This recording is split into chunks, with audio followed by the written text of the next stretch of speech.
नमस्कार, बहुत स्वागत है आपका। आप देख रहे हैं गुड लक स्पेशल और मैं हूं आपके साथ शैलेंद्र पांडे। साल 2025 का सबसे बड़ा चंद्र ग्रहण आ रहा है।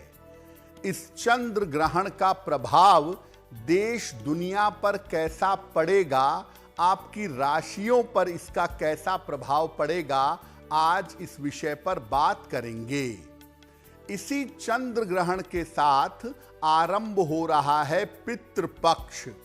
तो पितृपक्ष की विशेषताएं क्या हैं और पितृपक्ष के नियम क्या हैं, इस पर भी चर्चा करेंगे। तो चलिए कार्यक्रम की शुरुआत करते हैं और सबसे पहले जानते हैं सप्ताह का मंत्र। सप्ताह का मंत्र है ओम रोहिणीशः सुधा मूर्ति सुधा गात्र सुधाशन। ओम रोहिणीशः सुधा मूर्ति सुधा गात्र सुधाशन। विषम स्थान संभूताम पीड़ाम हरतु मे विधु। विषम स्थान संभूताम पीड़ाम हरतु मे विधु। विधु कहते हैं चंद्रमा को, और ये चंद्रमा का मंत्र है। अगर आपकी कुंडली में चंद्रमा की स्थिति अच्छी नहीं है, चंद्रमा नकारात्मक स्थान में बैठा हुआ है, तो रोज शाम को 108 बार इस मंत्र का जप करिए और चंद्रदेव से कृपा की प्रार्थना करिए। आपको चंद्रदेव की कृपा मिलेगी। साथ ही साथ चूंकि हम चंद्र ग्रहण की बात करने जा रहे हैं, तो जिन लोगों का चंद्रमा गड़बड़ है, अगर वो चंद्र ग्रहण के समय इस मंत्र का जप करें तो उन्हें विशेष लाभ होगा। देखिए, हम आपको शुरू में ही बता रहे हैं कि साल 2025 का सबसे बड़ा और सबसे महत्वपूर्ण चंद्र ग्रहण आ रहा है।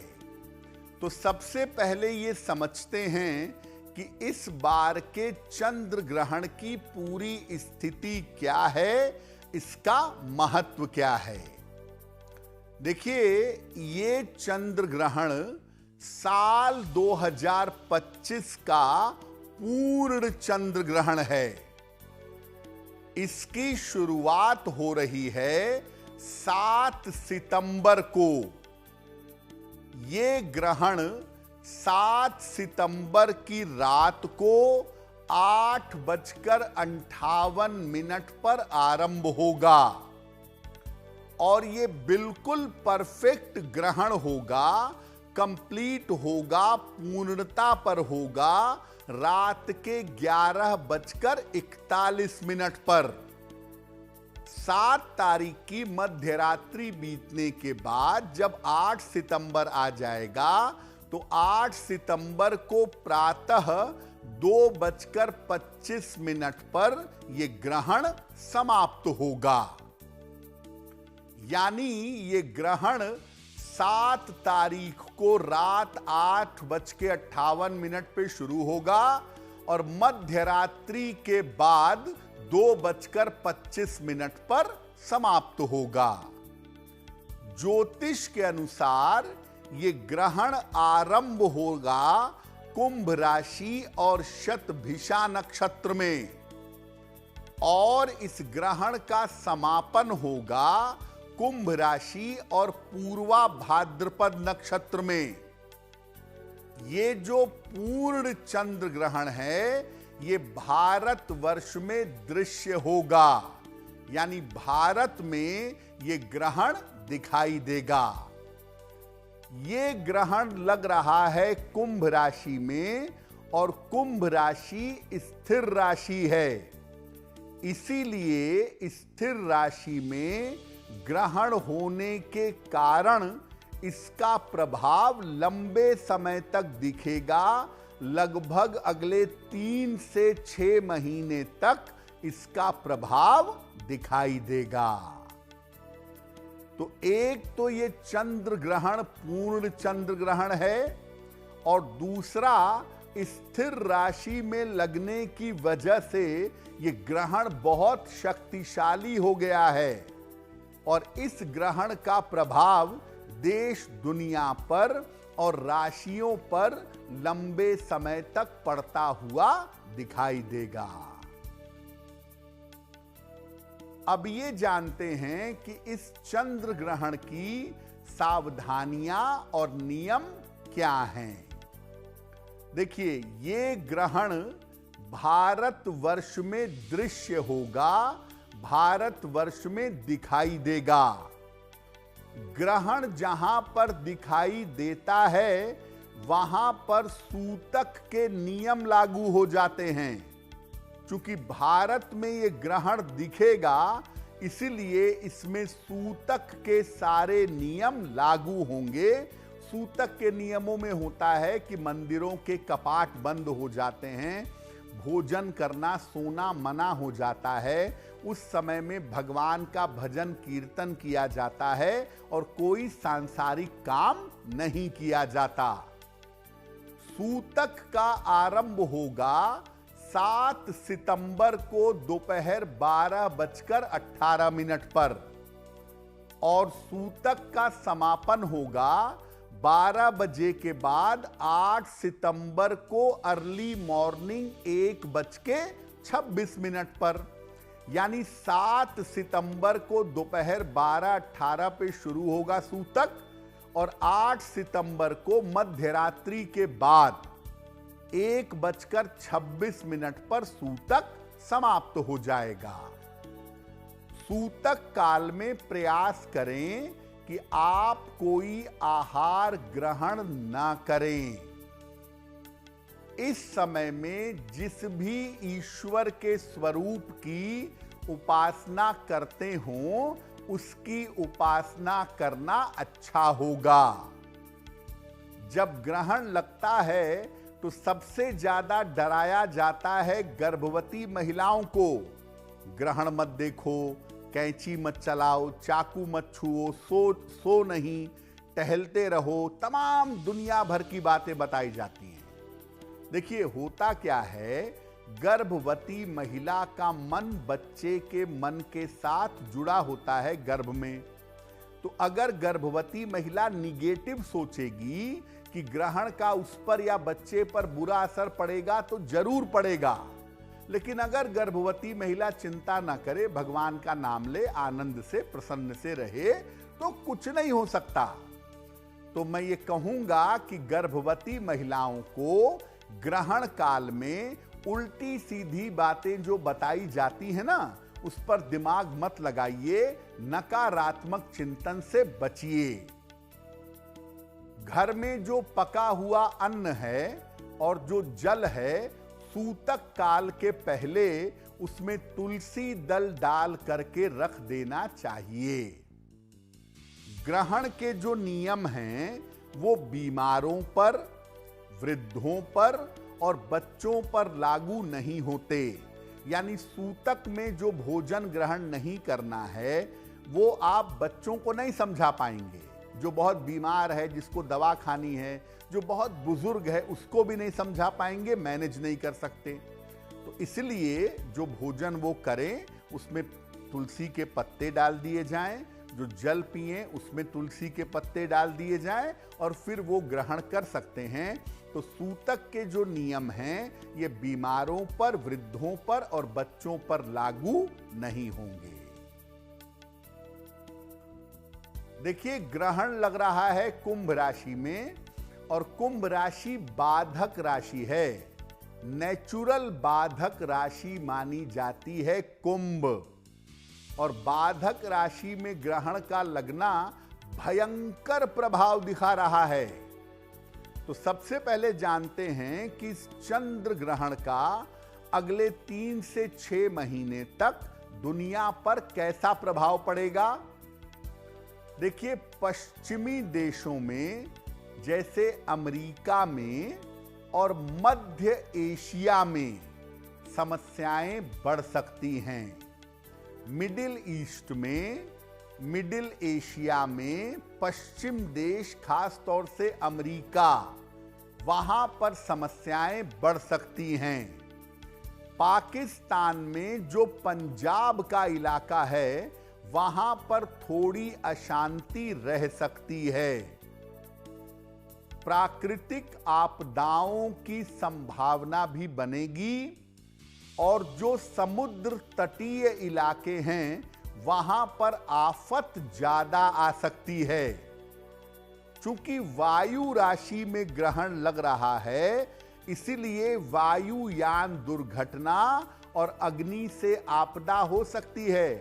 प्रशांत महासागर में जो अग्नि का इलाका है, वहां पर आग फैल रही है और लगातार भूकंप आ रहे हैं, इसका आरंभ हो चुका है। धार्मिक और व्यापारिक मामलों को लेकर समस्याएं बढ़ सकती हैं। दुनिया भर में ट्रेड वॉर शुरू हो सकती है, जिसकी शुरुआत लगभग हो चुकी है और ये ट्रेड वॉर बहुत भयंकर हो सकता है। हालांकि इसमें अमेरिका के झुकने की संभावना बहुत ज्यादा है कि अमेरिका थोड़ा मेलो डाउन हो जाए, थोड़ा झुक जाए, लेकिन ट्रेड वॉर पूरी दुनिया में बढ़ेगी। और साथ ही साथ धार्मिक विवाद, बेवजह के रिलीजियस झगड़े भी इस समय बढ़ सकते हैं, जिनकी वजह से दिक्कतें आ सकती हैं। तो चंद्र ग्रहण तैयार है दुनिया का नक्शा बदलने के लिए। भारत पर इसका कैसा प्रभाव होगा, भारत के लिए चंद्र ग्रहण कैसा रहेगा, आइए वो भी जान लेते हैं। देखिए, भारत में उत्तराखंड का जो इलाका है, उत्तरी उत्तर प्रदेश का इलाका और पंजाब का इलाका, वो इस चंद्र ग्रहण से भयंकर प्रभावित होगा। उत्तराखंड, उत्तर प्रदेश का उत्तरी इलाका और पंजाब, यहां की स्थिति बिगड़ सकती है। भारत पाकिस्तान की पंजाब वाली जो सीमा है, वहां पर काफी तनाव बढ़ सकता है। जो पर्वत के इलाके हैं, हिमाचल का इलाका है, उत्तराखंड का इलाका है, यहां पर विशेष समस्याएं हो सकती हैं। प्राकृतिक आपदाएं एकदम से बढ़ेंगी और राजनीतिक परिवर्तन हो सकता है। इस समय देश के बहुत सारे राज्यों में बड़ा परिवर्तन हो सकता है और केंद्र सरकार में भी आंतरिक परिवर्तन दिख रहे हैं। आकाशीय विपदाएं जैसे बादल का फटना, बिजली का गिरना, ये भी दिख रहा है और वायुयान दुर्घटनाओं जैसी स्थिति बन रही है। अगले 6 महीने में देश के प्रमुख राज्यों में सत्ता परिवर्तन जैसी नौबत आ सकती है। बड़े बड़े लोगों की कुर्सी हिल सकती है और जो बड़े राजनेता हैं, उनके भविष्य के लिए मुश्किल होगी और उनके स्वास्थ्य के लिए भी अगले 6 महीने कठिन होंगे। यानी जो बड़े राजनेता उम्मीदें पाल कर बैठे हैं कि ये मिलेगा वो मिलेगा, वो सब चला जाएगा। और स्वास्थ्य को लेकर भी सावधानी रखनी होगी, क्योंकि इस समय दुर्घटनाओं जैसी संभावना भी जो देश पर असर डाले, ऐसी संभावना बन सकती है। तो देश दुनिया पर चंद्र ग्रहण क्या असर दिखा रहा है या क्या असर आने वाले समय में दिखाएगा, वो हमने आपको बताया। आपको बताया कि सूतक काल में आपको किन किन सावधानियों का पालन करना चाहिए। अब ये जानते हैं कि ग्रहण काल में क्या करना लाभदायक होगा, ग्रहण में क्या करना चाहिए। देखिए, ग्रहण का समय इतना बुरा नहीं होता है और ग्रहण का समय चमत्कार के लिए, ईश्वर की कृपा के लिए बड़ा इंपॉर्टेंट है। तो ग्रहण काल में मंत्र जप करना, भगवान की स्तुति करना और ध्यान करना विशेष लाभकारी होता है। ऐसा मानते हैं कि अगर ग्रहण के काल में आप ध्यान करें तो आपका जो कनेक्ट है, आपका जो कनेक्शन है वो ईश्वर के साथ तुरंत जुड़ जाता है। ग्रहण के समय में अगर आप वास्तविक रूप से पूजा प्रार्थना करते हैं तो आपकी प्रार्थना निश्चित रूप से स्वीकार होगी। और अगर कोई मंत्र सिद्ध करना चाहते हैं या दीक्षा लेना चाहते हैं तो ग्रहण के समय में, ग्रहण के काल में लेना बड़ा शुभ होता है। दीक्षा ले लें, गुरु की वंदना कर लें, मंत्र सिद्ध कर लें, बहुत ही बढ़िया होगा। और ग्रहण के बाद स्नान करके, अब ग्रहण तो 8 सितंबर को भोर में खत्म होगा, तो उसके बाद नहा करके, घर की साफ सफाई करके किसी निर्धन व्यक्ति को कुछ न कुछ दान करिएगा। अब चूंकि चंद्र ग्रहण है तो सफेद चीज जैसे चावल, चीनी, दूध, इसका दान करना बहुत ही शुभ रहेगा। तो हमने आपको बताया कि देश दुनिया पर ग्रहण का कैसा प्रभाव होगा। अब आपको बताते हैं कि अलग अलग राशियों पर इस ग्रहण के प्रभाव कैसे पड़ेंगे। सबसे पहले बात करते हैं मेष राशि की। देखिए, मेष राशि वालों के लिए ये चंद्र ग्रहण बहुत ही अच्छा है। मेष राशि वालों के लिए चंद्र ग्रहण अनुकूल दिखाई दे रहा है, इसीलिए इनके रुके हुए काम इस समय पूरे होंगे। वाद विवाद और मुकदमों से छुटकारा मिलेगा और सबसे बढ़कर आपके शत्रु और विरोधी शांत होंगे। यानी चंद्र ग्रहण की वजह से आपको लाभ होगा, जीवन की तमाम रुकावटें दूर हो जाएंगी। जब ग्रहण समाप्त हो जाए तो मेष राशि के लोग ग्रहण के बाद अगर सफेद वस्तु का दान करें, चावल का, चीनी का, दूध का, तो इनके लिए बहुत अच्छा रहेगा। वृषभ राशि, चंद्र ग्रहण जो है वो वृषभ राशि के लिए भी अनुकूल दिखाई दे रहा है और वृषभ राशि वालों के जीवन की तमाम बाधाएं दूर होंगी इस चंद्र ग्रहण के प्रभाव की वजह से।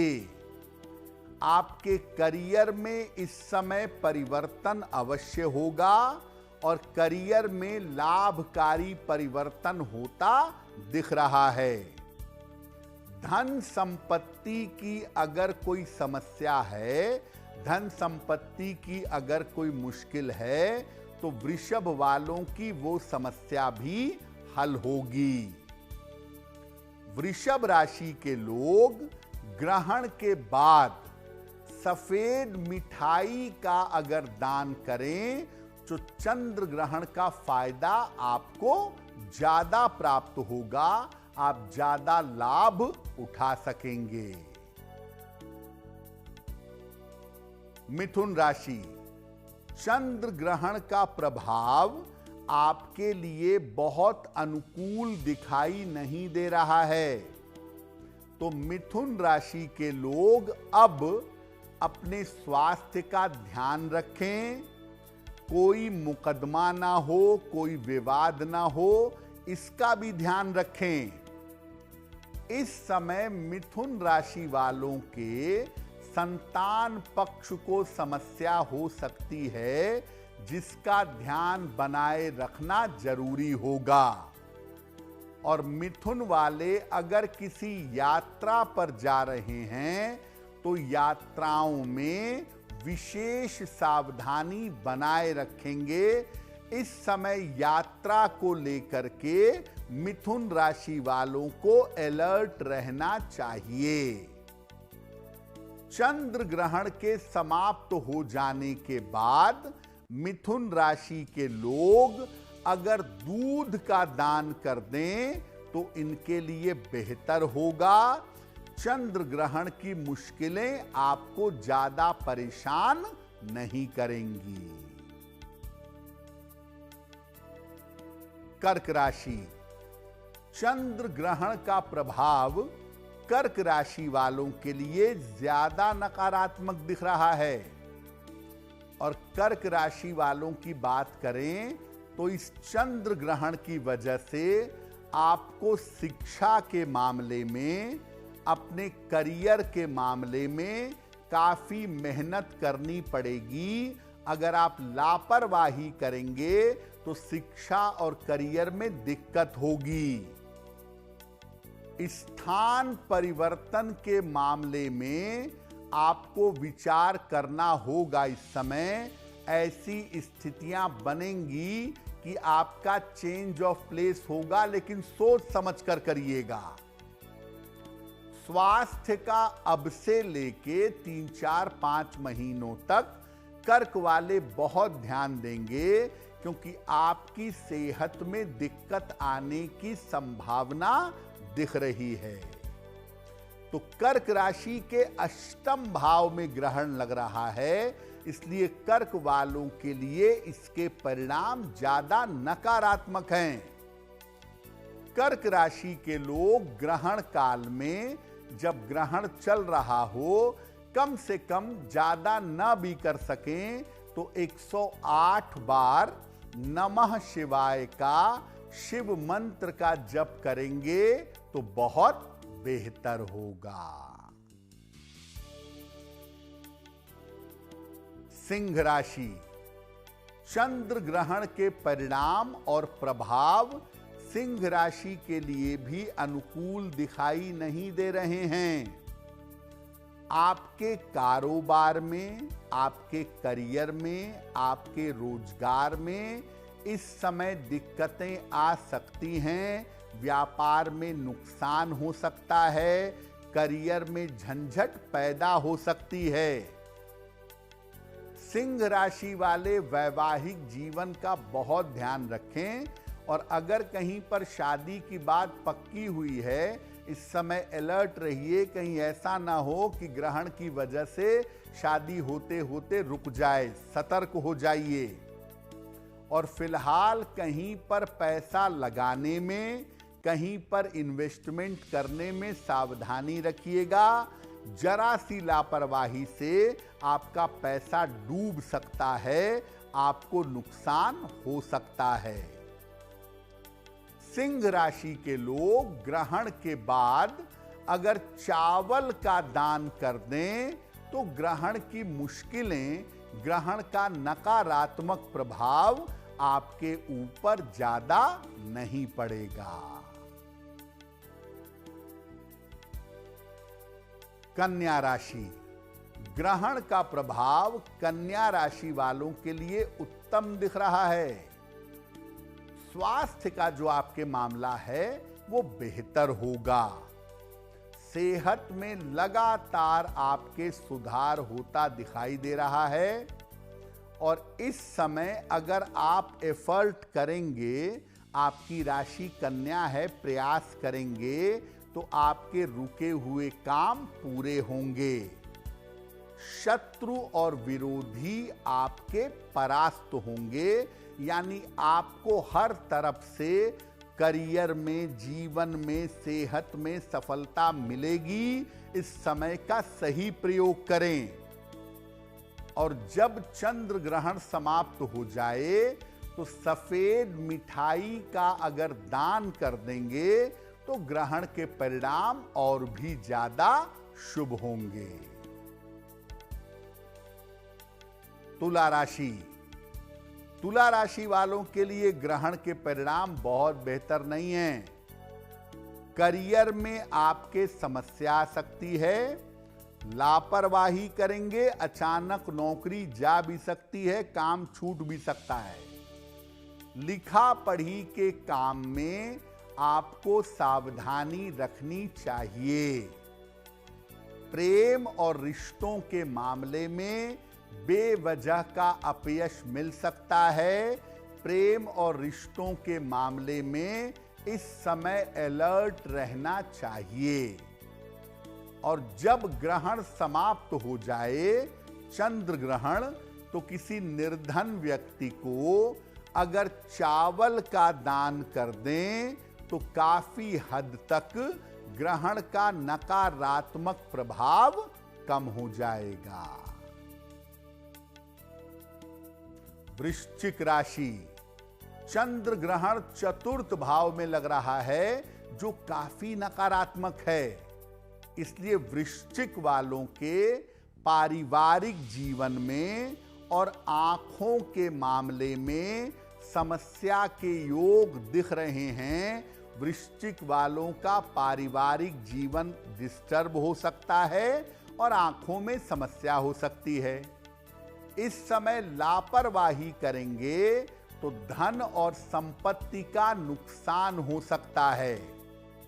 अगर किसी लंबी यात्रा पर जाना है और आपकी राशि वृश्चिक है तो यात्रा में बहुत सावधानी रखिएगा। ग्रहण विशेष नकारात्मक है वृश्चिक वालों के लिए, सतर्क हो जाइए। ग्रहण के दौरान अगर शिव मंत्र का जप कर लें, 108 बार ही सही, नमः शिवाय का जप कर लें तो बहुत बेहतर होगा।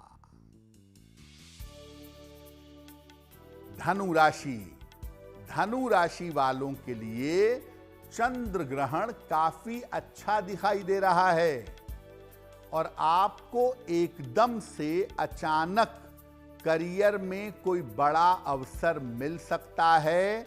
करियर में कोई बड़ा फायदा हो सकता है। स्थान परिवर्तन के योग बन रहे हैं और इस समय अगर आप कोशिश करेंगे तो आपके तमाम रुके हुए काम भी इस समय पूरे होंगे। यानी धनु वालों के लिए चंद्र ग्रहण खुशियां लेकर आ रहा है। अगर आपकी राशि धनु है तो ग्रहण के बाद किसी निर्धन व्यक्ति को दूध का दान कर दीजिएगा।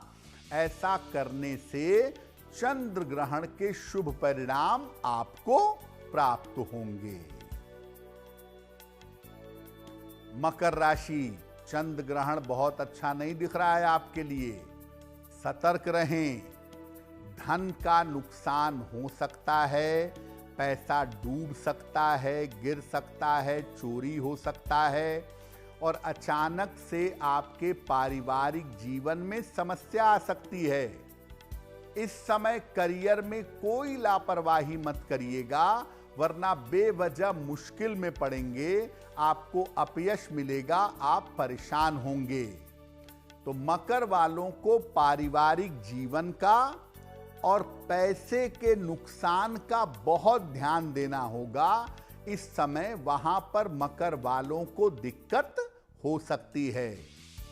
चंद्र ग्रहण के बाद आप सफेद मिठाई का अगर दान कर दें किसी निर्धन व्यक्ति को, तो निश्चित रूप से ग्रहण के बहुत ज्यादा नकारात्मक प्रभाव आपके ऊपर नहीं पड़ेंगे।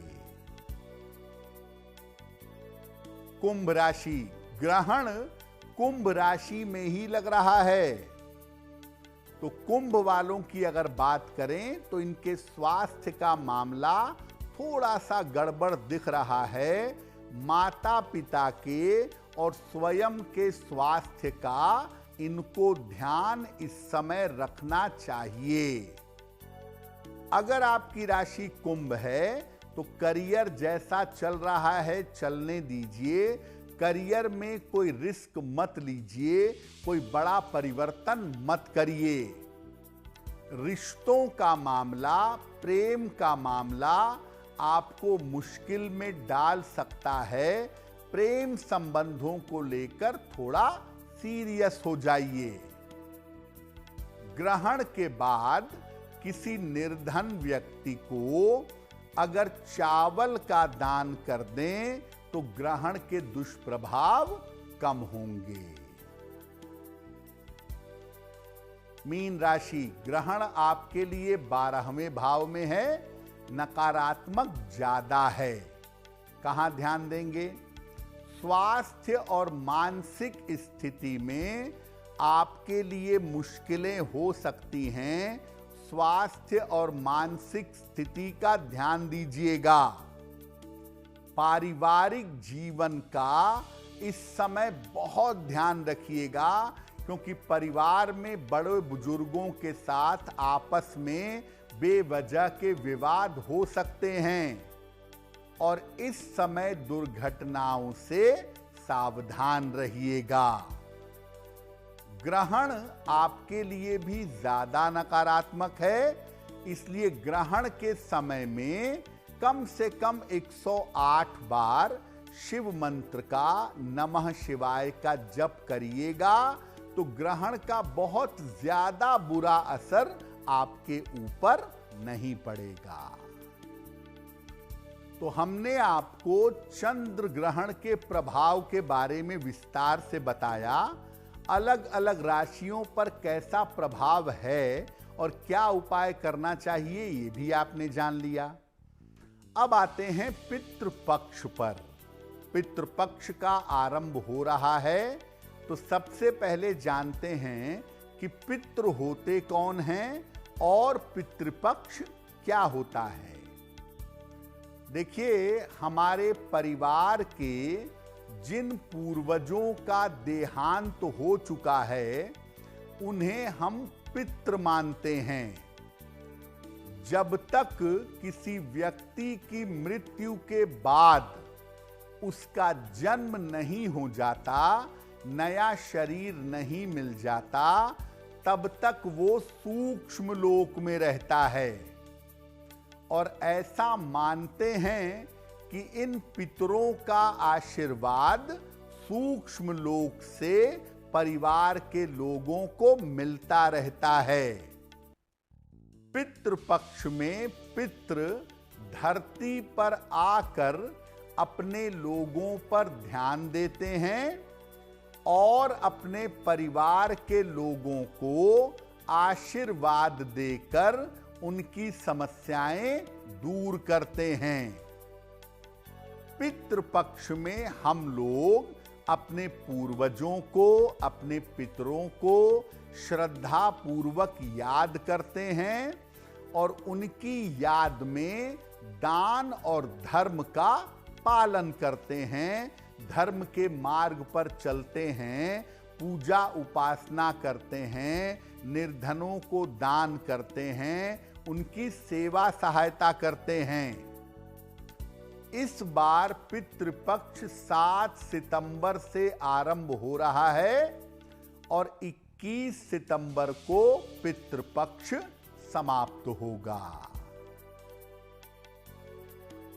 पितृपक्ष के जो ये 15 दिन होते हैं, ये अपनी गलतियों के प्रायश्चित के दिन हैं, ये पितरों के आशीर्वाद पाने के दिन हैं और अपने मन को पवित्र करने के दिन हैं। तो पितृपक्ष में किस तरह के काम करने चाहिए और किन प्रक्रियाओं का पालन करना चाहिए? देखिए, पितृपक्ष में हम अपने पितरों को नियमित रूप से जल अर्पित करते हैं रोज, और ये जल दक्षिण दिशा की तरफ चेहरा करके मध्य दोपहर के समय दिया जाता है। जब जल अर्पित करते हैं तो जल में काला तिल मिलाया जाता है और हाथ में कुश, एक तरह की घास रखी जाती है।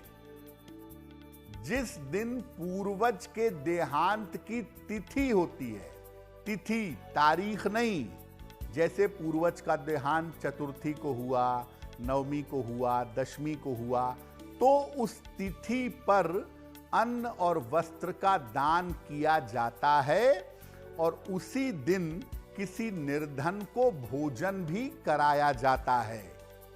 इसके बाद पितृपक्ष के काम समाप्त हो जाते हैं। अब देखिए, आप अपने सारे पूर्वजों के पितरों की देहांत की तिथि तो जान नहीं सकते। ऐसी स्थिति में पितृ विसर्जन अमावस्या के दिन, जो इस बार 21 सितंबर को है, उस दिन आप अपने सारे पितरों को याद करके उनके नाम से पूजा उपासना करते हैं, उनके नाम से दान करते हैं, तो पूर्वजों की आत्मा को शांति मिलती है। पितृपक्ष के इस महत्वपूर्ण समय में किन किन बातों का ध्यान रखना चाहिए और किन किन सावधानियों का पालन करना चाहिए। देखिए, नियम ये कहता है कि पितृपक्ष में दोनों समय स्नान करना चाहिए, सुबह भी और शाम को भी, और अपने पितरों को याद करना चाहिए। कुतप वेला में, कुतप वेला होती है बिल्कुल ठीक दोपहर में, कुतप वेला में पितरों को तर्पण दें यानी जल दें, और जल देकर उनकी आत्मा की शांति की प्रार्थना करें। इसी वेला में तर्पण का विशेष महत्व है। तर्पण में कुश और काले तिल का भी विशेष महत्व है। इनको हाथ में ले करके जल में काला तिल मिला के, कुश की अंगूठी पहन के या कुश हाथ में लेकर तब पितरों को तर्पण दिया जाता है, जल दिया जाता है, और तब पितरों की आत्मा को शांति मिलती है। जो कोई पितरों को जल देता है, पितृपक्ष का पालन करता है, उसे पितृपक्ष में केवल एक समय संध्या काल में सात्विक भोजन ग्रहण करना चाहिए। और सामान्यतः अगर आपके घर में पितरों को बुलाया जा रहा है, अगर आपके घर में पितरों को जल दिया जा रहा है, तो आप अपने घर में सात्विकता बनाए रखें, सात्विक आहार खाएं, प्याज, लहसुन, मांस, मदिरा से परहेज करें, और पितृपक्ष में जहां तक संभव हो दूध का प्रयोग कम से कम करें। पितरों को जो आप फूल अर्पित करेंगे, उनके श्राद्ध वाले दिन या उनकी तिथि वाले दिन या रोज हल्की सुगंध वाले सफेद रंग के या हल्के रंग के पुष्प अर्पित करेंगे। तेज सुगंध वाले, तीखी सुगंध वाले फूल पितरों को अर्पित नहीं किए जाते। दक्षिण दिशा की तरफ चेहरा करके पितरों को तर्पण कीजिए, जल दीजिए, और दक्षिण दिशा की तरफ चेहरा करके ही उनके लिए पिंडदान करिए। पितृपक्ष में अगर आप नियमित रूप से भगवत गीता का पाठ करें अपने पूर्वजों के लिए, या श्रीमद् भागवत का पाठ करें ऐसे जैसे आप अपने पूर्वजों को सुना रहे हों, अपने पितरों को सुना रहे हों, तो ऐसा करने से उनकी आत्मा को शांति मिलेगी।